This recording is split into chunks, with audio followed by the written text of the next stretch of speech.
بسم اللہ الرحمن الرحیم۔ شروع اللہ کے نام سے جو بڑا مہربان نہایت رحم کرنے والا ہے۔ رسول اللہ صلی اللہ علیہ وسلم لوگوں کو کسی کام کا حکم دیتے تو وہ ایسا ہی کام ہوتا جس کے کرنے کی لوگوں میں طاقت ہوتی۔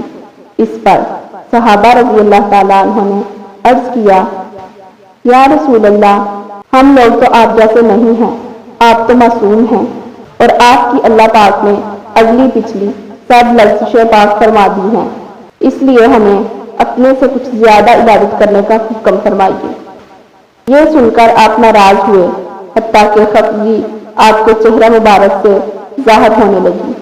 پھر فرمایا کہ بے شک میں تم سب سے زیادہ اللہ سے ڈرتا ہوں اور تم سب سے زیادہ اسے جانتا ہوں، بس تم مجھ سے بڑھ کر عبادت نہیں کر سکتے۔